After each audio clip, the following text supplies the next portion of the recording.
Welcome in, everyone, to another Bass Pro Tournament of Champions preview episode of the Missouri Sports Podcast.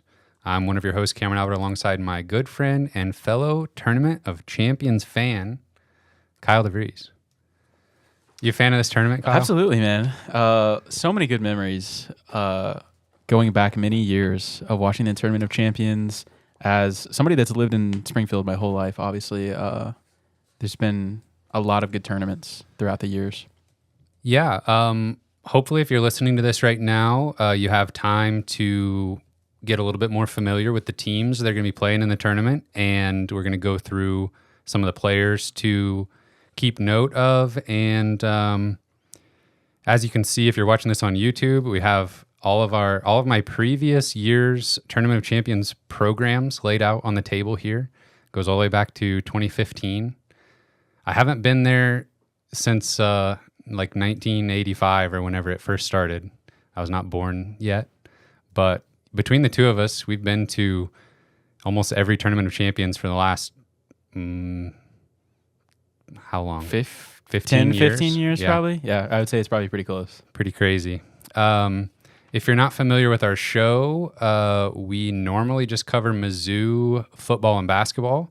But because the Bass Pro Tournament of Champions is right here in our backyard in Springfield, and there's, top tier basketball recruits who are sometimes being recruited by Mizzou or other SEC teams, we like to dive in and really analyze the games and try to figure out what some of these guys are going to look like as college prospects and beyond.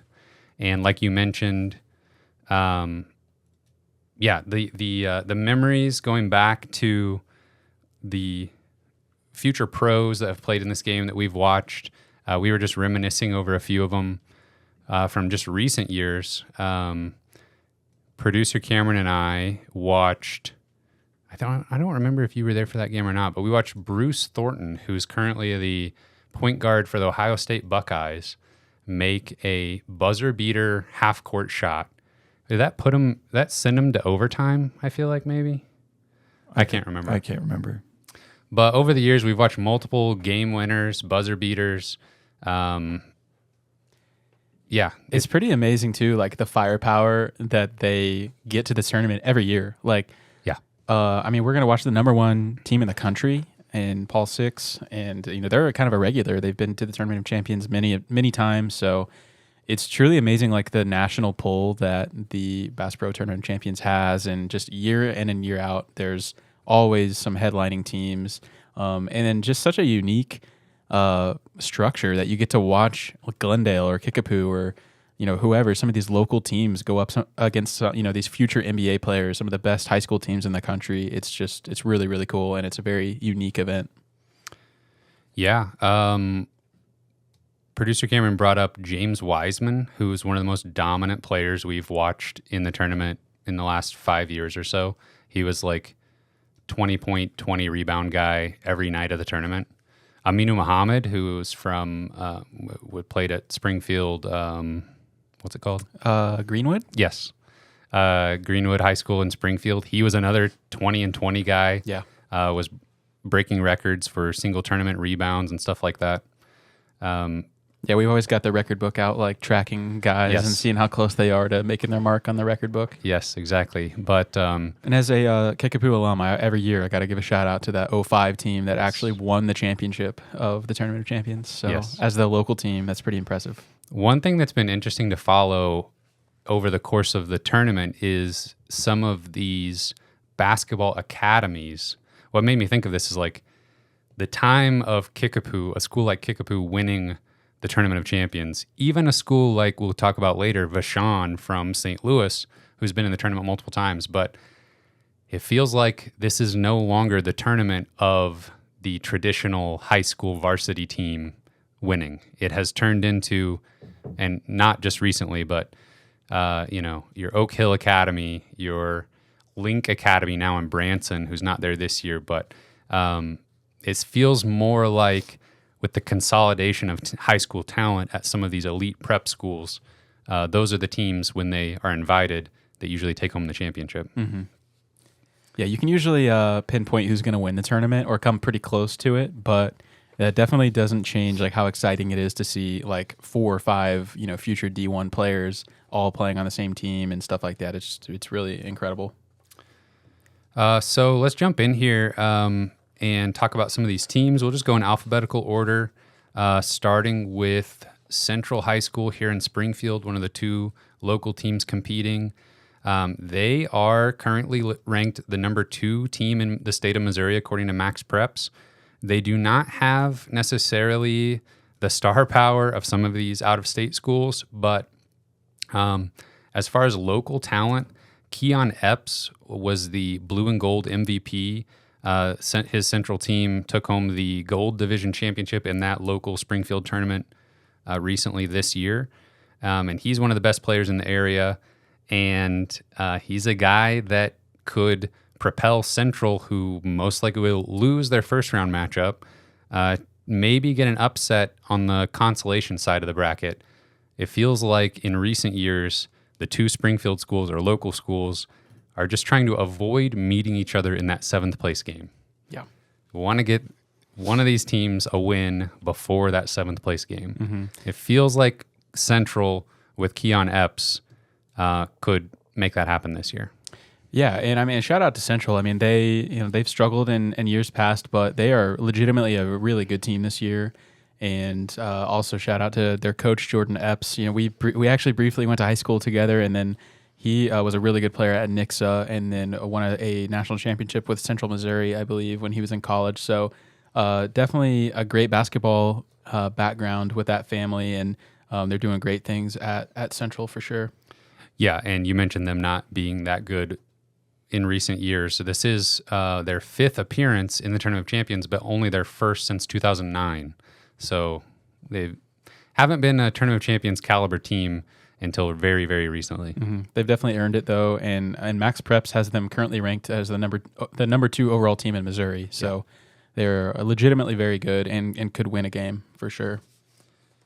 Okay, moving on, we have our first out-of-state team, and that is Edmond North High School in Edmond, Oklahoma. Now, as a podcast that covers Mizzou sports, we were excited about this because they previously had a Mizzou signee in their upcoming signing class, T.O. Barrett, but he has since transferred to Link Academy in Branson, so he will not actually be on this team, even though he did attend Edmond North previously. But they are now led by 3-star senior number 3 player in the state of Oklahoma, Dylan Warlick, and he's committed to play college ball at Wyoming. This is a team that historically has been dominant in the state of Oklahoma recently. However, it feels like we might be a little bit behind their dominance. And that does happen sometimes in the Tournament of Champions. You have like powerhouse teams, but they're graduating seniors every year. Right. And so the timing isn't always perfect where you're catching these programs at their peak. Yeah. I feel like that might be the situation here. It's very possible. They are 9-0 this season, but they were the state champions in 6A of Oklahoma in 22 and 23. So, and you mentioned T.O. Barrett obviously was a big part of those teams, and they went 26-2 last year. So, as you said, very dominant in recent history, but it'll be interesting to see how they do with better competition this year. A lot of upperclassmen, but yeah, it's a program that seems to be able to reload and keep it going, and they've got a culture of winning. But we'll see how that goes. But they got a pretty good first-round matchup potentially, so they might look good for that's true. Thursday night win. That's true. Next up, we have the other local school. That's Glendale High School here in Springfield. They are a Tournament of Champions mainstay. They've been in the tournament 12 times. But this is kind of an interesting team because they're actually led by a sophomore in Amari Whittam. He already has an offer from Missouri State. So there's always a handful of guys that, whether they're on local teams or not, that Missouri State, the host school of the tournament, is interested in recruiting. And sometimes it's the best player on one of these local teams, but sometimes they're in after, 3-star guys that maybe are overlooked on some of these powerhouse teams. They can kind of swoop in and be like, hey, you like playing here at, what's it called now? Great Southern Bank Arena? Yeah. Yeah, that still doesn't seem real. Yeah, for sure. Amari Whittem, great player already at such a young age. He's a scoring machine and could end up being one of the best players in Southwest Missouri that we've seen in a long time by the time he's a senior. So I definitely want to keep an eye on him if you're kind of a local basketball fan, in which you probably already know about him. But yeah, Glendale should be kind of a fun team to watch. Again, they'll be like Central, trying to avoid getting their only win. They're going to try to avoid ending up in that 7th place game. Yeah. Next up, we got another out-of-state school, and this time it is McEachern High School from Powder Springs, Georgia. They are an elite prep school out of Georgia, making their 3rd appearance in the Tournament of Champions. They won the whole thing in 2019, and this year they are led by the number 2 senior in the country, Ace Bailey, a 6'8" forward who is committed to play college ball at Rutgers. They've also got number 50 player in the class of 2025, another 6'9" forward, J.D. Palm, and one other nationally ranked senior, guard Jay Nash, who actually holds a scholarship offer from Mizzou. So definitely a guy we'll be taking a look at specifically. But McEachern, with a dominant 2 forwards, one of which is a 5-star player, one of the very best in the country. It feels like we don't always get a premier, like top 5 in the country player who's like an athletic big man. Yeah. And a 6'8" forward who can run the floor, shoot it a little bit, is super athletic. I'm excited to watch him play for sure. Yeah, absolutely. Very, very well balanced team, and like you mentioned, a lot of the talent is with the forwards. So it's probably going to see a lot of dunks, a lot of block shots. It's going to be hard for anybody they're playing to get shots off with some talented big men.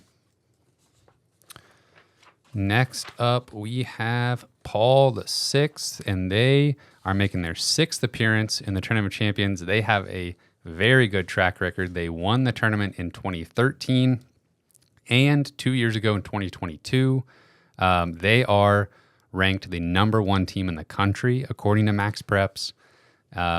Last year, they actually lost to eventual national champion Link Academy.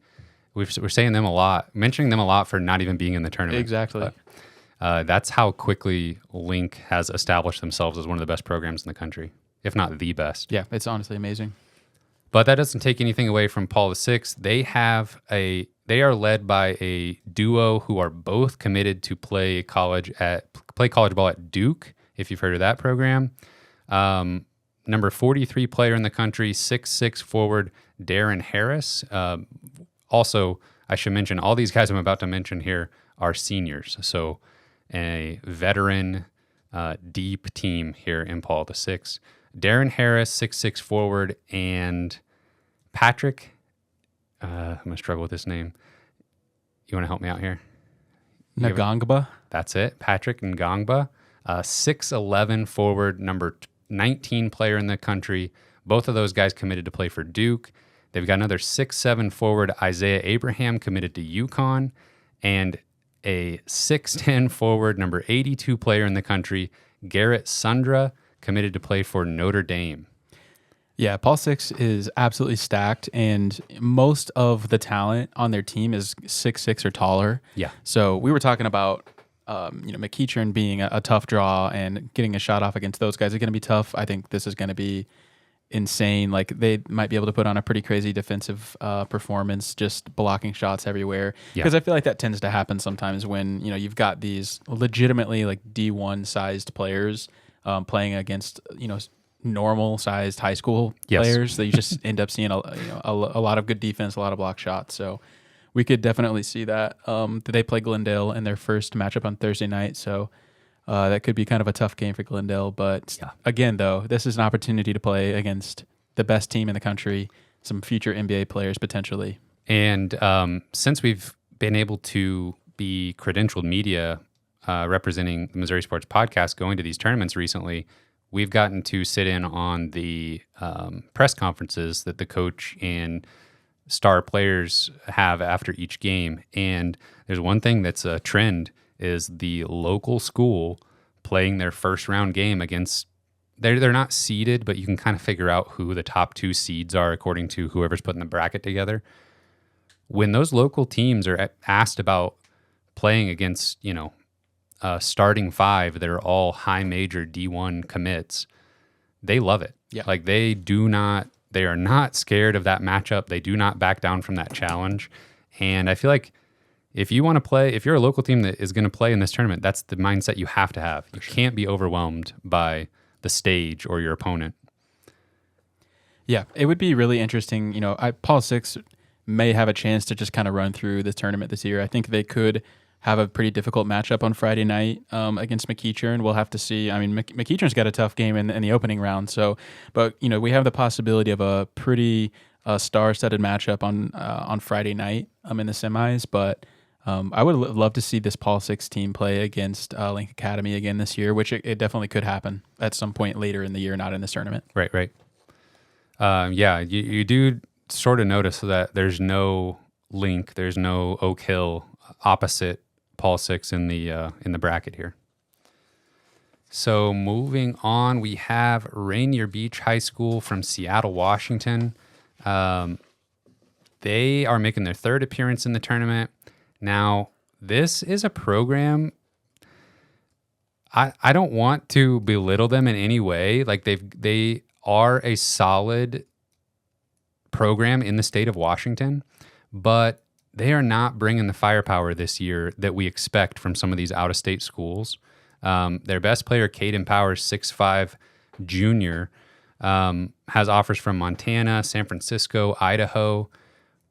This could be an opportunity for some of these guys that don't really have much of a recruiting profile going on to kind of get on the radar of some scouts. And this is the type of team that I feel like Missouri State specifically, their staff should be watching. And if one of these guys pops off and looks like they're competing against some of these D1 commits, this is I feel like an opportunity for Missouri State to have coaches in the building and maybe can persuade some of these guys to come east to the state of Missouri. For sure. And for the players, all the players in this whole tournament, but especially maybe a program like Rainier Beach where these guys are clearly talented but haven't hit that next level of their recruiting yet. This has got to be one of the biggest opportunities of their lives, potentially. Like, playing in front of an arena that's full of 10,000 people or more, and all these college coaches and scouts and stuff. I mean, this is a huge opportunity, and maybe this time next year these guys are looking at some really big offers. Yeah, they are led by 3 juniors. Caden Powers, I mentioned, he's a junior, so it's kind of fun always after the tournament to see how their recruiting rankings and stuff are affected by their performance here. Moving on to St. John Bosco High School from Bellflower, California. They're making their 2nd appearance in the Tournament of Champions, and they have one of the best sophomores in the country, Brandon McCoy, a 6'3" guard, already has offers from UCLA, Arizona, California, and Kansas, of all schools.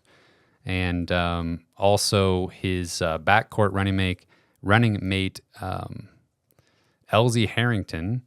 He is a junior, number 29 player in the country. He's a 6'4" guard. He also has an offer from UCLA. So it'd be interesting to see if UCLA can keep those home state kids in state and playing for the Bruins. But I think they're going to be a difficult team to deal with. They have 3 guards who are going to go D1. It'll be interesting to see what their front court presence is. We don't have the full roster in front of us, just some of the key players. But if they've got much going on at the forward spot, or if they've got one solid big man, then I could see them making a little run. Yeah, absolutely. McEachern and Paul Six are on the other side of the bracket, so they've got an opportunity. Yeah, for sure. Then I believe the last team, make sure I didn't skip anybody, last team to talk about is Vashon High School from St. Louis, Missouri. They are currently ranked number 1 in the Class 4 in the state of Missouri.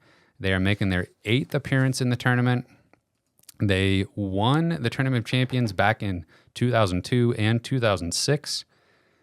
And they're kind of like another one of those teams that it feels like maybe the elite play of some of the, prep academies has surpassed Vashon.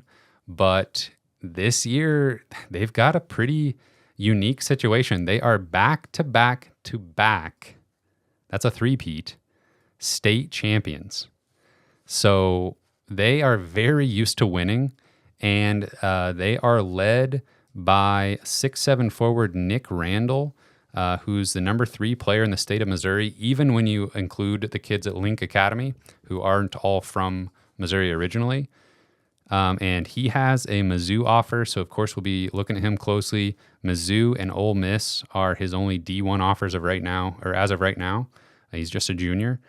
So we'll be watching him quite a bit.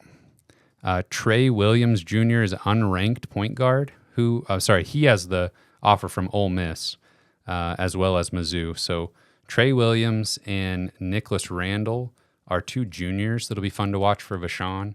And they're used to winning championships. They've won this tournament before. It's been a long time. But they're on the same side of the bracket as Paul Six. Yeah. Yeah, obviously a very prestigious high school program and a storied history in the tournament. It's good to see them in this tournament whenever they are able to make it, and they've always been a really fun watch. We watched them with Cam Fletcher play in the tournament not too long ago. Must have been 2020, I guess. Also a name to watch out for if you're a Mizzou fan, Jimmy McKinney Jr. Class of 2027. So he's a freshman guard. Already has an offer from Mizzou, as you would expect. His dad is a bit of a legend there. So, yeah, it'll be interesting to see how much playing time he gets as a freshman. So that is a rundown of all the teams. Now let's look over at the bracket and make some predictions here. Feels like there's always one upset in the first round that we can't always predict. Again, they're not exactly seeded per se, but they're definitely trying to keep the top 2 teams away from each other until the championship. We'll just go in chronological order here. So first matchup, producer Cameron, did you fill out some predictions? I sure did. Perfect. All right. So first matchup on Thursday, we have Edmond North from Oklahoma against Rainier Beach from Seattle, Washington. I was a little bit down on Rainier Beach in the little preview there. I feel like Edmond North takes this one. I agree with you. I agree as well. Okay. So then that takes us to the 6 o'clock game, Springfield Central versus St. John Bosco. I feel like this will be a fairly close game. I feel like Central's got some dudes that can play. Yeah. But I don't think they have enough. I feel like this happens actually pretty often where the local team hangs around, at least in the first half, like makes some crazy threes and stuff, and just like they're just playing the biggest game of their life and they just step up. And obviously usually the better team takes over in the second half, but I think we could definitely see Central hang around for 2 or 3 quarters. But I also did pick St. John Bosco. Yeah. I did as well. Okay, then the local team that I feel like will struggle a little bit more in the first round is Glendale. They take on Paul Six. What do you think, Kyle? Yeah, this is going to be a tough game. And I have Paul Six as well, but I'm going to be excited to watch Amari Whittem go against the best team in the country. That's what I'm going to be watching in that game. Yeah, I feel like Paul Six height alone is just going to it's going to be difficult. It's going to be very difficult. Paul Six. Then last matchup of Thursday night. This is going to be the best game of the night, I think. We have McEachern versus Vashon. What do you think? McEachern, they've got the number 2 player in the country, number 2 senior in the country. That's sometimes you just can't deny that. For sure. Yeah, this is probably more talent than Vashon is used to seeing, especially in Class 4 Missouri, but I legitimately think Vashon could win this game. I think it'll be a tough battle to the end, but I've got McEachern. I have McEachern as well. I'm going to go with Vashon. Ooh. A little bit of an upset. Love it. But I don't think they would view it as an upset. You might be right. Okay, so now let's travel through the consolation side of the bracket here real quick. I think we all have the same thing right up until the end of it. So First game of Friday would then be Rainier Beach versus Springfield Central. And this is the one where I feel like Central has the opportunity to not end up in that 7th place game. And I like them to beat Rainier Beach. I think Rainier Beach might have a little bit more depth, but I think Central's going to win. I think they've got enough to do it. I've got Central too. Oh, Wow, look at us. that's kiss of Homers. death. Kiss of death for Central right there. Then the other local team playing in the consolation bracket, we have Glendale versus. I have Glendale versus McEachern. You guys have Glendale versus Vashon. Yep. I have McEachern beating Glendale. Yeah, that seems reasonable. I've got Vashon. Yeah, I have Vashon. Let's just go ahead and finish out the consolation side of the bracket. I have McEachern over Central for 5th place. I have Vashon over Central. I have Vashon over Central. Okay. Some bulletin board material for Central there. Then for the 7th place game, I have Glendale beating Rainier Beach for 7th place. Shocker, so do I. Oh, I have Rainier Beach. Okay. Rainier Beach gets a win on at least one of our brackets. So then taking it to the championship side of the bracket, I have at the Friday 7:30 p.m. game, I have St. John Bosco defeating Edmond North. I have Edmond North defeating St. John Bosco. Oh, I interesting. have St. John Bosco defeating Edmond North. Then I have Vashon, who basically gave it their all to what I would consider pull the upset against McEachern. I have Vashon not having enough to defeat Paul 6. I feel like, well, what do you think? If it's McEachern there, do you think they give them a run for their money in the semis? I have what I think will be the game of the tournament between Paul 6 and McEachern, and Paul 6 winning. Yeah, me too. That lines up a championship. Well, let's do 3rd place first. I have Vashon defeating Edmond North for 3rd place. I've got McEachern defeating St. John Bosco.